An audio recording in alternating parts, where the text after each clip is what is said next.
The Weight of Paradise by Jordan Dickerson. Patricia Camden was in the master bedroom of her suburban home, struggling to zip up her large suitcase, while her husband watched amused.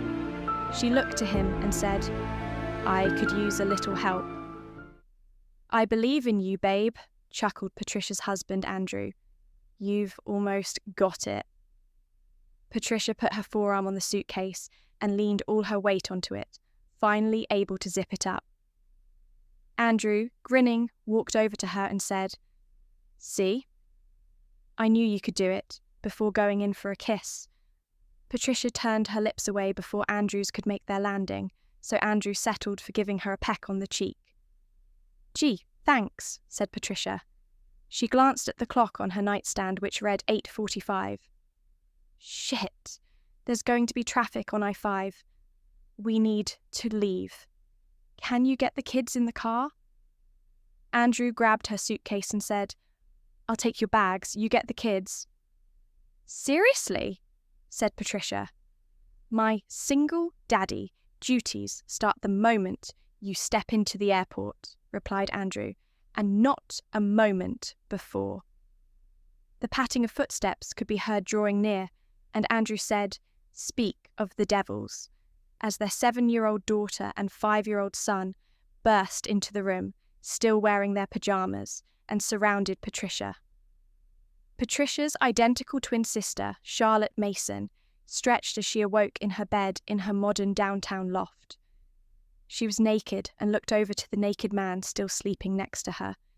She flicked the back of his head, which jolted him awake, and she said, "I need you to leave." The man, still a bit dazed, rubbed the back of his head, looked around the room and said, "What time is it?" "It's 8:50, said Charlotte, checking messages on her phone. "And you need to leave." "You're kicking me out this early," said the man lazily. "I thought we could squeeze in a quickie and then go get breakfast." "I need to go to the airport," said Charlotte. "And you need to leave. Like now." "The airport?" said the man, wrapping his arm over Charlotte's chest. "I could drive you." "We'll get breakfast on the way." Charlotte lifted the man's arm off of her like she'd catch fleas from it and said, "No, you can drive yourself home or to breakfast or anywhere that's not here. I'm taking a flux ride." Charlotte arrived at the SeaTac airport and stepped out of her flux ride. As she walked into the terminal, she used her phone to give her flux ride driver a 3 out of 5 rating for not having water or a phone charger upon her requests. She was prepared to give him a score even lower, but he did help her get her bags in and out of the trunk. Charlotte made her way through the airport and sat at a cafe close to her gate, enjoying a cup of coffee and a croissant. Her phone was on the table and started vibrating. It was her sister Patricia calling. "Is this you calling to say you aren't coming?" said Charlotte as she answered the phone. "I'm almost at the gate," said Patricia, barely getting the words out, panting between syllables. "I'm at Cloud9 Cafe," replied Charlotte. "I think I see you.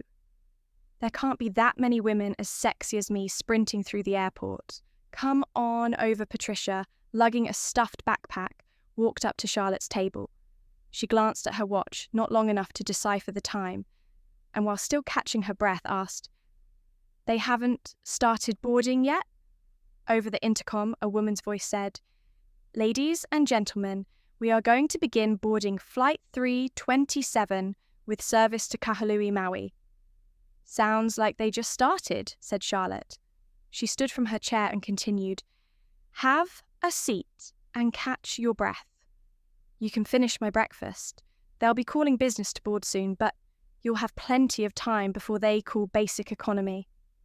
Patricia watched Charlotte walk past her towards their gate. She kept watching Charlotte until she lost sight of her in the crowd of eager passengers that swarmed their gate. Patricia dropped her backpack on the floor, dumped herself into the chair that Charlotte had left vacant, and devoured what was left of Charlotte's coffee and croissant.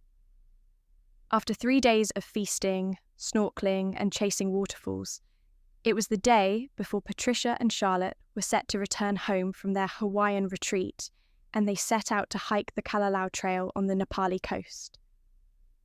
About 8 hours into the hike, the trail had them on the side of a cliff, and Patricia raised her voice over the sound of the waves to ask Charlotte, who was ahead of her.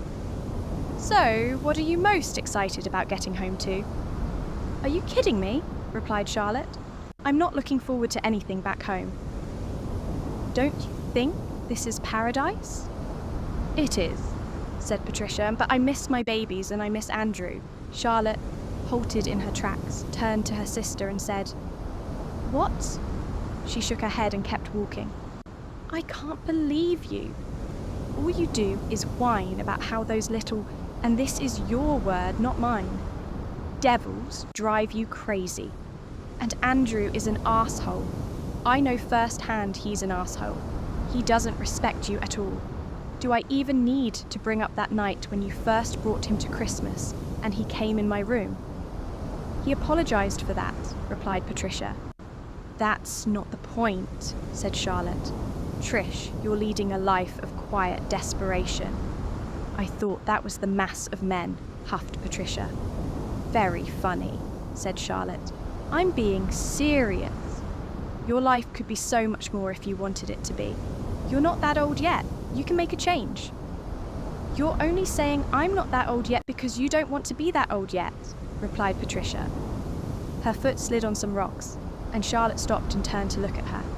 Patricia was able to catch herself, and the sisters watched as the rocks Patricia had kicked off the edge tumbled down the side of the cliff into the crashing ocean below. Charlotte smirked at Patricia and said, "Trish, be honest. If you had gone down, your life flashing before your eyes, would your biggest regret be that you couldn't spend more time with your husband and kids? Or would it be that you didn't experience all the pleasures of life?" Still a bit shaken from her foot sliding, Patricia continued walking the trail, and as she passed Charlotte, she said, "You just don't get it." Charlotte watched her sister continue on the trail, staring at her ponytail swinging like a pendulum from side to side, and Charlotte followed. "What don't I get?" said Charlotte. "You spend your life chasing," said Patricia. "I don't chase anything," said Charlotte. "I'm the one who's chased." "No," said Patricia. "You get new things. You go to new places. You have a different guy every time we talk, but you're never satisfied. You could have the world and it wouldn't be enough for you. All I need is my home, my family. I experience all the real pleasures of life because I have them." "You have to be kidding me," replied Charlotte. "And Andrew being an arsehole, you don't care about that." "People aren't just one thing, Charlie," said Patricia. "Andrew has his problems. Nobody's perfect. But when he's there for me, it's like the sun is shining on me." "And let me guess," said Charlotte sarcastically, "your kids are the moon?" "They're my world," replied Patricia. "They can be little devils, but I couldn't imagine a life without them. When you give birth to someone, you become obsessed with them." "I bet," said Charlotte. "Like I said, you wouldn't understand," said Patricia. "You hardly ever come to see us anyway, so how can you even begin to think you know what you're talking about?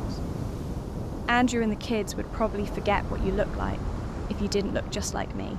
Next week, I'm going to wake up in a house full of people who need me as much as I need them. What are you going to wake up to? A guy whose name you don't remember, with a trip planned to a place you'll go alone? You'll know no one, and you'll buy a bunch of stuff you'll only look at once. That sounds like the life, sister. Charlie the Chaser. In 40 years, I'll still have everything I've ever wanted, and all you'll have is Patricia's speech was cut short by Charlotte, who grabbed Patricia by the ponytail, slammed her head against the jagged cliff wall, and threw her off the trail. Charlotte didn't know if she heard screams or not, as she watched her sister tumble down the rocks, finally plunging into the ocean below. Time passed without Charlotte registering it, and eventually the sound of the waves crashing against the rocks pulled her back to the moment.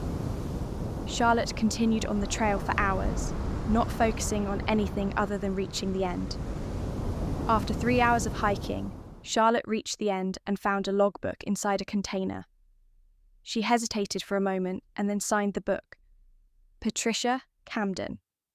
It was night, and Andrew Camden was slowly driving the family minivan through the arrivals lane at the SeaTac airport, scanning the crowd on the sidewalk. From the back of the van, Andrew's daughter Emily shouted, "I see Mommy." "She's over there. It looks like she got a new haircut in Hawaii, but I think you're right," said Andrew. He pulled up to the curb and waved. Charlotte, wearing her sister's clothes and carrying her sister's bags, walked over to the van and opened the trunk. She was greeted by her niece and nephew shouting, "Mommy," as she struggled to get her sister's large suitcase inside. Once Charlotte was in the passenger seat of the van, Andrew leaned over and kissed her on the lips, which Charlotte leaned into with passion. "Whoa," said Andrew, smiling. He started driving and continued to say as he pulled away from the curb, "You should go on vacation more often." "I don't think so," replied Charlotte, grinning. "I have all the pleasures life has to offer right here.